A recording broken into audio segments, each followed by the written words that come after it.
As a profession, we can learn much more from looking at other very successful businesses. Lawyers are really good at being lawyers, but not necessarily at managing law firm. Welcome to Beyond Billable, Lessons from Lexpo. My name is Pim Bettist and I'm founder of Clay Richard, Legal AI Consultants. Broadcasting from Lexpo, the legal innovation event, we're diving into the future of the legal sector. In this special series, you'll hear directly from the experts and visionaries at Lexpo about how to future-proof your firm. Practical ideas and honest conversations about the impact of AI on your legal department or practice. In this episode, I talk with Jeroen Plink, co-founder of Legal Tech Hub. We explore why generative AI isn't just another legal tech tool, but a true game changer for the industry. Jeroen explains how law firms can move from selling hours to building scalable legal products and why that shift is both urgent and challenging. We discuss the cultural hurdles, the need for real sales skills, and the risk of being left behind as clients demand more tech-enabled solutions.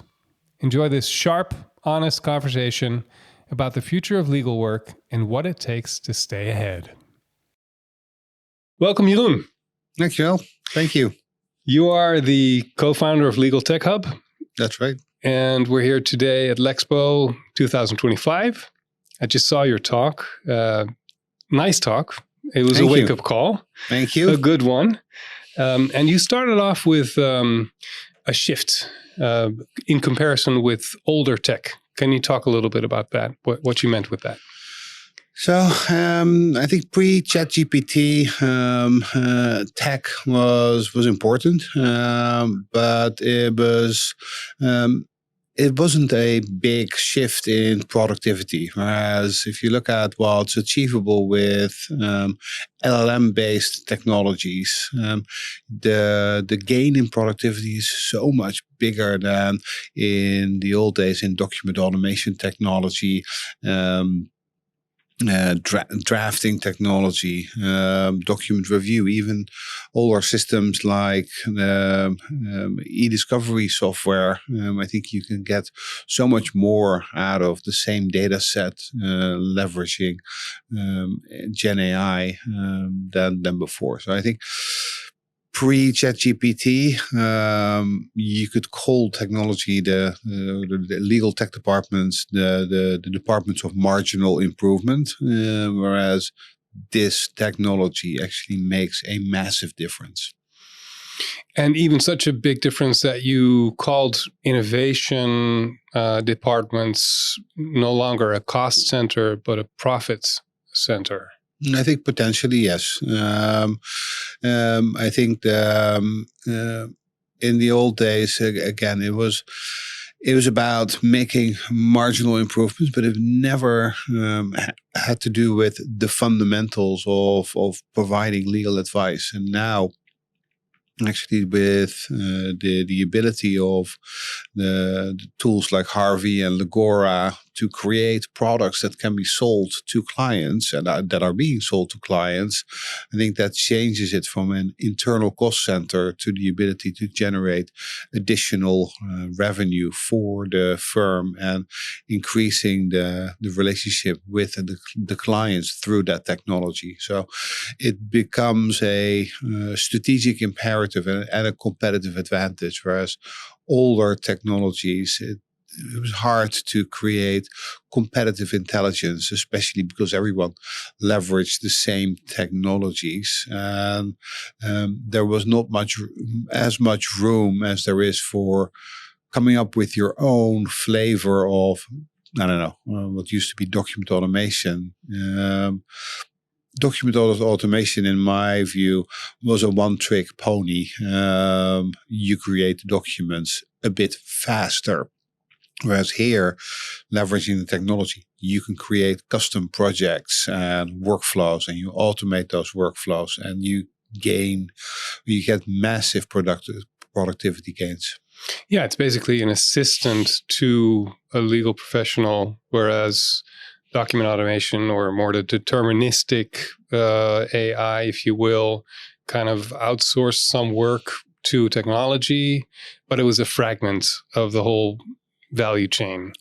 I think in the old days you couldn't really refer to it as outsourcing or delegating the work to technology. Technology was very much an enabler rather than transforming. And that's funny. I was a board member at Casetext, and Casetext built Co-Counsel, and I believe the thinking behind naming it Co-Counsel is that it really feels like you have a lawyer or a bunch of lawyers by your side,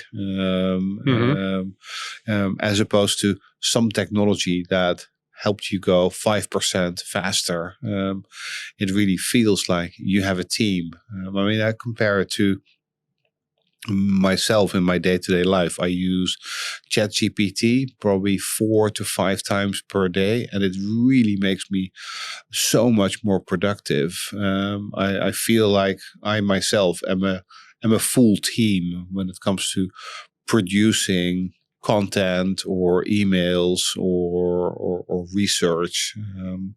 That goes so much faster and at such higher quality. If you use that in the provision of legal services, it is really outsourcing or delegating to a trusted co-counsel.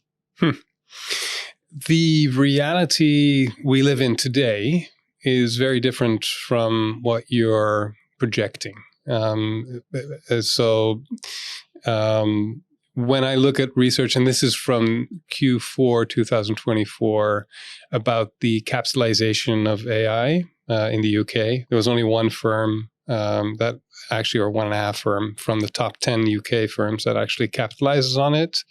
And the rest is basically passing on the efficiencies to their clients.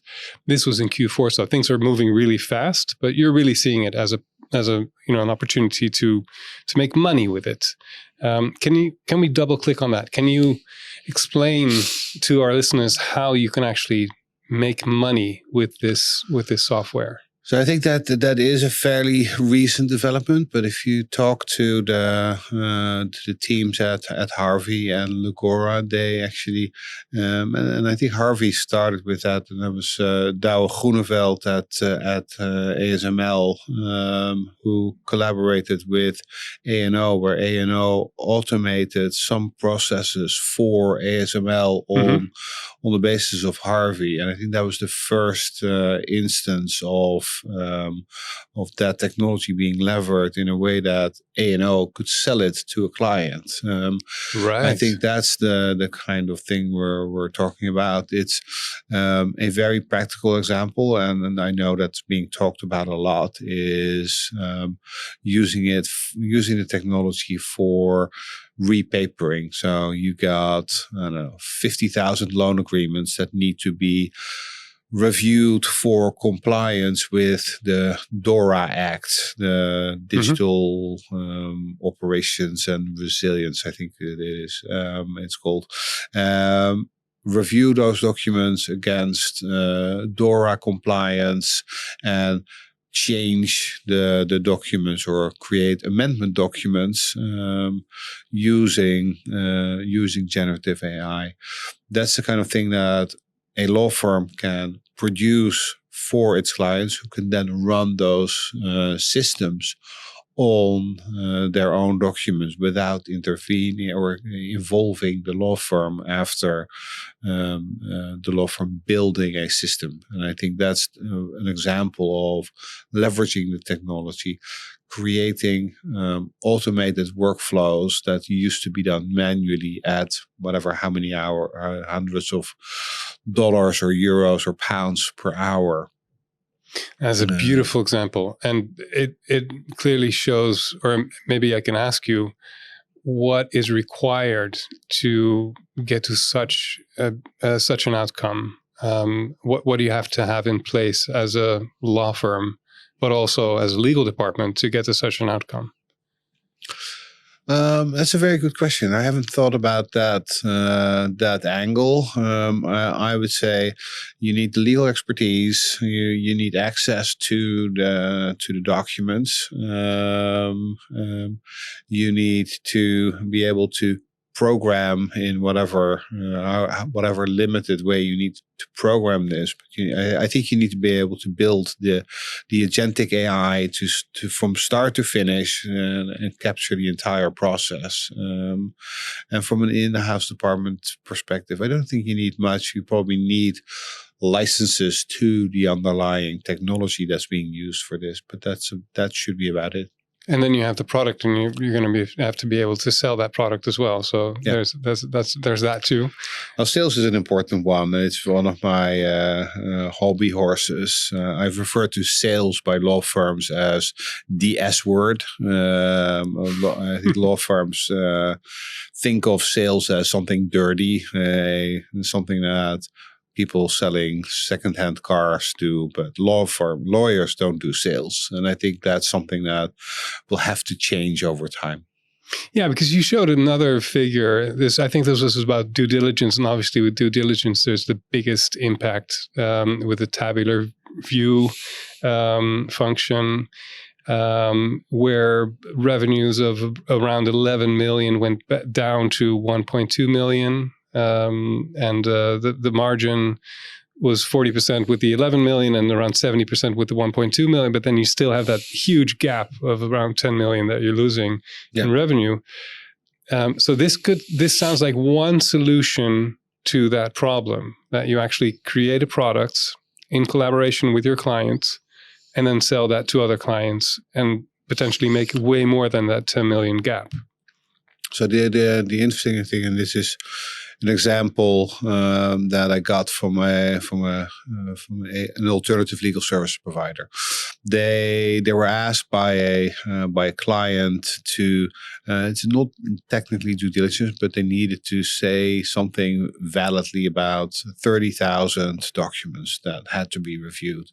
Doing that manually would cost about $12 million at a gross profit margin of 40%.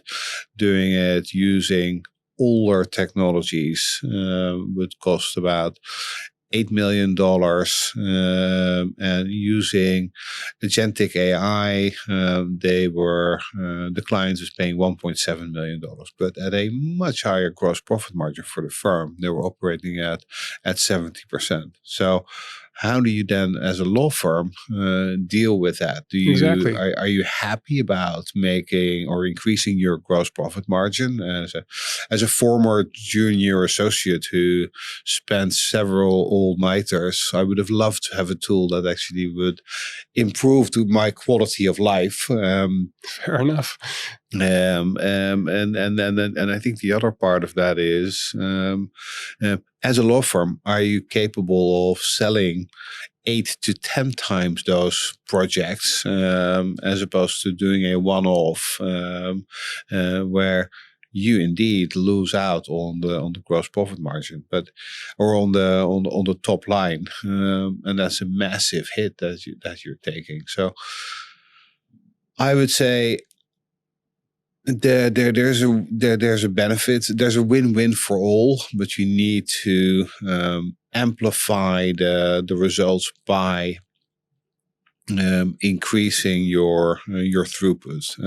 Don't sell that one-off, but build a repeatable, sellable product out of it. Yeah. And so that basically means that you have to go from a service organization to a product organization. Yes. Please. That's quite a challenge for people who've been doing that for decades. I think that's really hard. And I think you see it now in a parallel industry where Unity has now been formed by two former Big Four partners, and Unity is funded by Warburg Pincus. There was a recent Financial Times article about it. And what I really like about that is productizing tax advice and advice for the CFO. And you basically really package your advice as a product, probably fixed prices, and that way it's much easier to improve your operational perspective, but it also relies on people that were previously partners in law firms or big four companies to have a different mindset, to rethink how you position your advice, and be accepting of the fact that it's no longer your traditional pyramid structure where it's necessarily partners at the top of the food chain, but we're all maybe employees of that same company. And we're pushing repeatable, sellable products that we can push out 1,000 times, and ideally making it once and selling it 1,000 times, as opposed to reinventing the wheel every time. Yeah, again, you're projecting a reality that I don't see. Maybe in the States, it's already happening. I don't think it's there yet. I think Unity will be interesting to watch to see whether they can pull it off. The one thing I really like is liked at the time was Atrium. I think I'm the only one who actually liked it because it shut down fairly quickly. But there's a few things that were very strong about it. So Atrium, for the people that haven't heard about it, was a hybrid between a law firm and an alternative legal services provider, founded in 2018 by Justin Kahn. Justin was a repeat entrepreneur who'd been really successful and had sold one company for $1 gazillion. And during the process had found that working with law firms, the experience really sucks. And so they built a technology first law firm. The problem was they rebuilt all the technology that was already on the market, and they did not have the benefit of generative AI. I think that it would have been very different. What I do like, and that's, or they missed other stuff too. They didn't have an international network, and so it was never going to work. But what was very strong is their ability to sell, again, the S word, the ability to deliver customer support in a way that professional software sales organizations deliver that kind of customer support, whereas you rely very much on the benevolence of a partner to be able to give good service, and sometimes that can be fantastic, and other times it's I always remember my one of the partners I used to work with. He was brilliant and he was very charming, but at one point he said to the client, "Shall I promise it to you for the 10th time then?" And that sort of was indicative of the levels of service that some partners still get away with. And I think if you productize and systematize these things much more, I think that will help in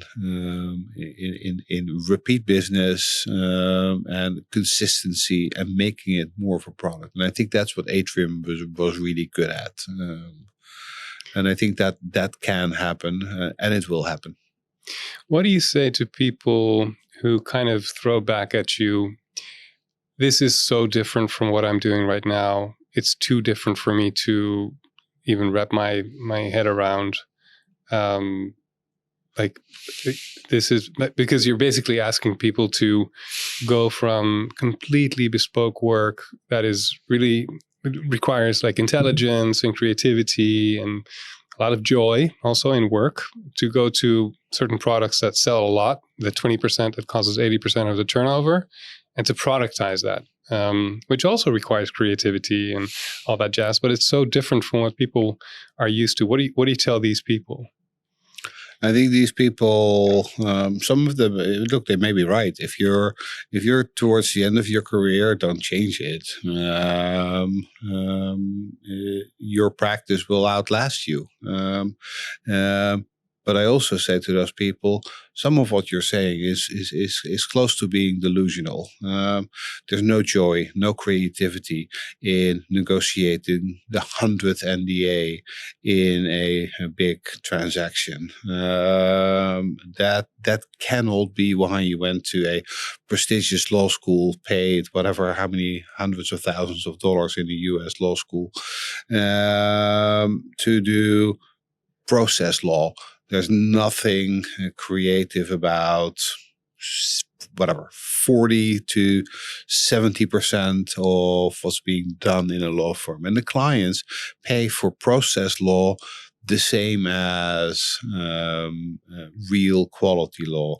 Maybe because some of the process law is done by more junior people, but more or less people are overpaying for that sort of stuff. That's one thing.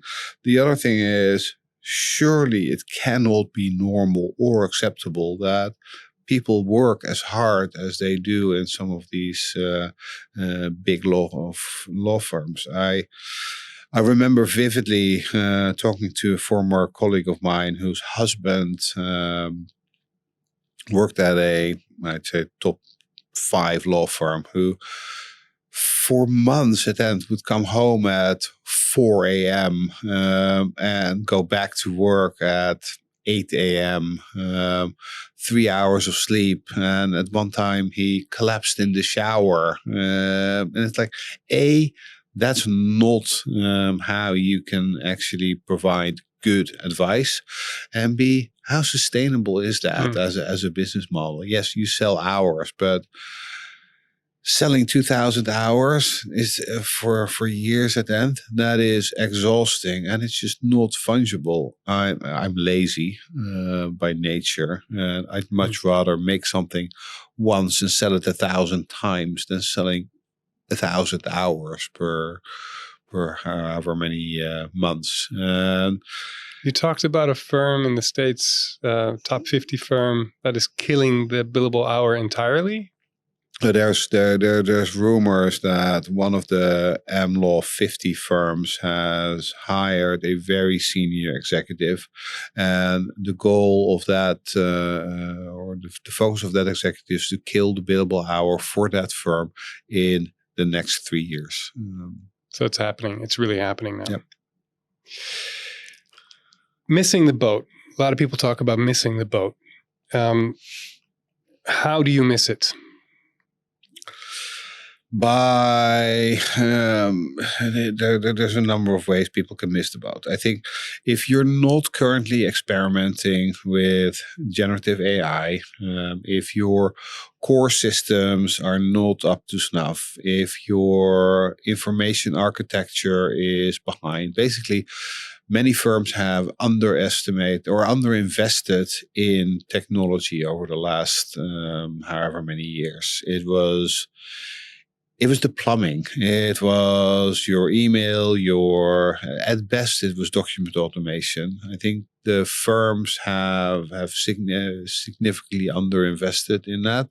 If you haven't caught up, then I think there's a chance of missing the boat. And missing the boat can be pretty dramatic if your competition has jumped on the Gen AI boat, or your clients are pulling more work in-house, which is what they're currently indicating. There's quite a few surveys that say that in-house counsel expects to pull in-house much more of the work than they would previously outsource. And they can do so now because of the leverage that Gen AI technology creates for them, and the expertise they now can have on board. Whereas for either bodies or expertise, they had to go to external counsel. I'm thinking about people working at law firms who don't tick all those boxes. what's your advice to those people?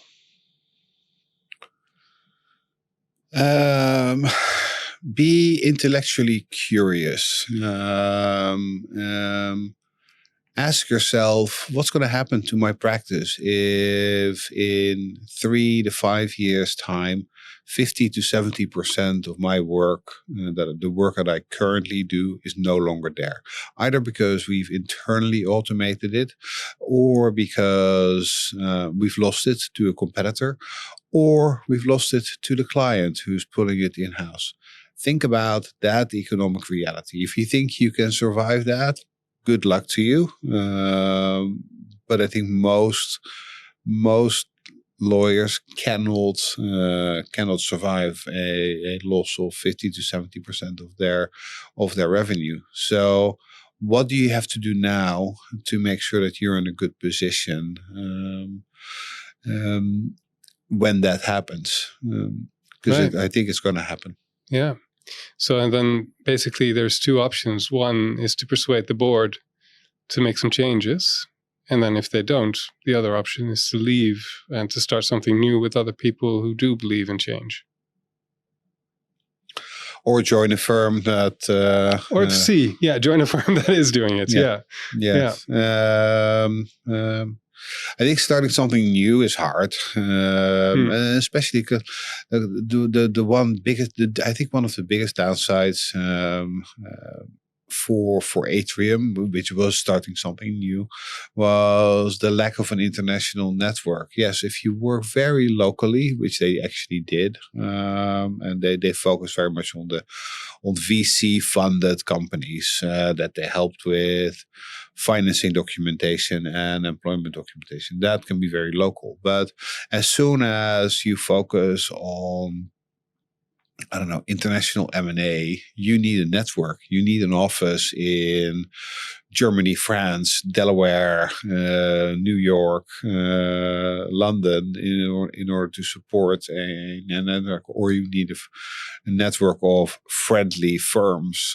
So setting that up, I think, is going to be the hardship of setting that up is going to be the protective layer that the international firms now enjoy. But who knows? The big four may get their act together, and they are potentially a fundamental or formidable competitor to international law firms, especially if they do put AI first or tech first. Yeah. Are there any other lessons that we can learn from Atrium?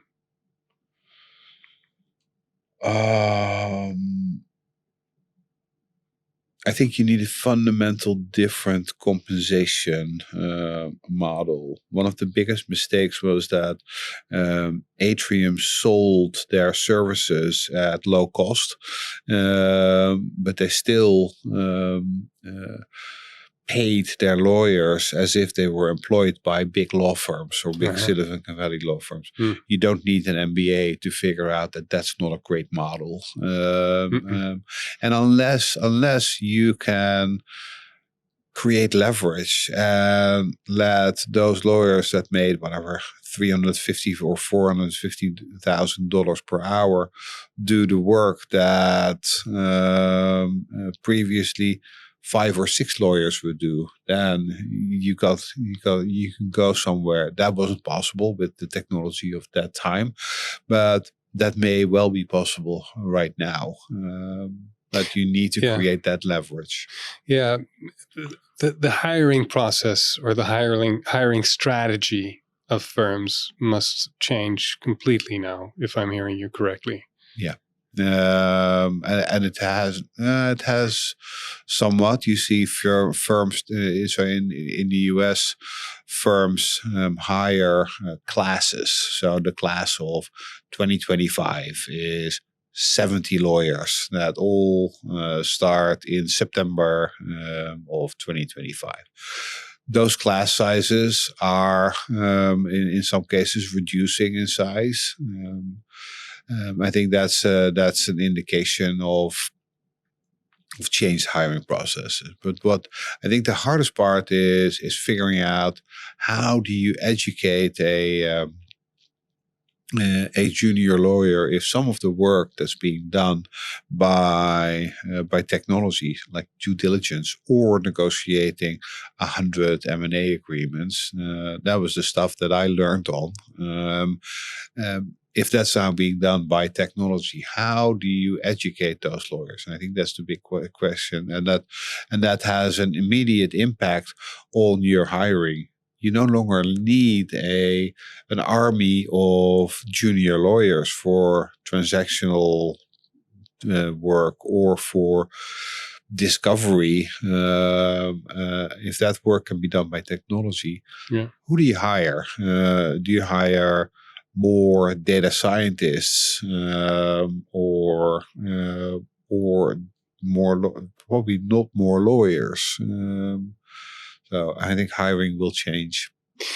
Is it wise to merge all of this in one company? So you hire the product designers, the UX designers, the UI designers, the data scientists, the lawyers, all of that jazz, and you throw it in one melting pot, and that'll be the new law firm? Or is it better to set up new companies for these new products that you develop so that the old system can kind of stay in place? If I was managing partner of an existing law firm, I would experiment. I would build a skunkworks experimentation unit. Eat your own business before someone else does.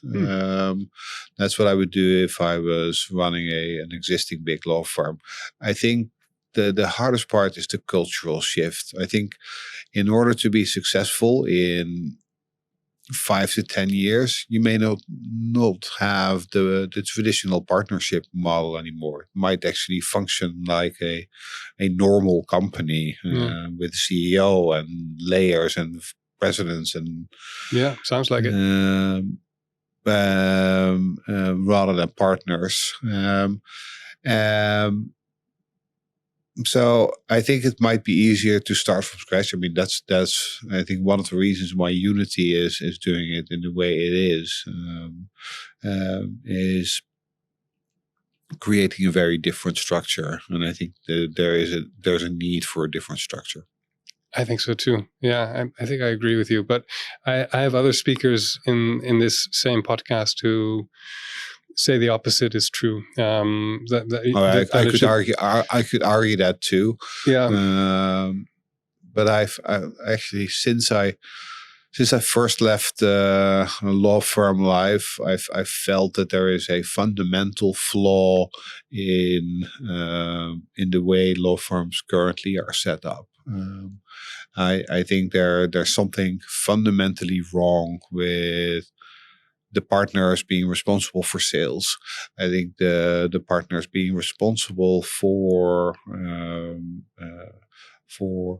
real management of teams without them having been educated for it. I was working at a firm where, or we were working with a firm, where the person who was made responsible for all HR matters was only appointed in that role because they were an employment lawyer.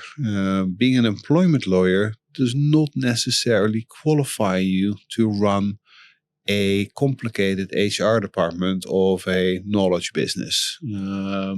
That requires a very different skill set, and that doesn't necessarily have to come from a partner. So I think that leads me to my other favorite hobby horse is that the people that are in professional support staff or non-lawyers are being vastly underrated in law firms, and I think should have a much bigger say in how law firms are being operated. I remember being in a meeting with a law firm client where there were 6 people in the room, 3 people who knew everything about the relevant topic, the technology topic, and technology and business. The three other people in the room were partners, and the three non-lawyers or executives could not get a word in edgewise, even though they knew a gazillion times more about the actual topic than the lawyers or than the partners. I think that's fundamentally wrong and is due a change. Lawyers are really good at being lawyers, but not necessarily at managing law firms, I think. It sounds like partners of law firms should look at blueprints of existing companies and basically copy, existing, the quote unquote normal companies and basically, don't never change a winning plan. I mean, that's how most of the success is being made with this structure, right? So I think we can learn as a profession, we can learn much more from looking at other very successful businesses.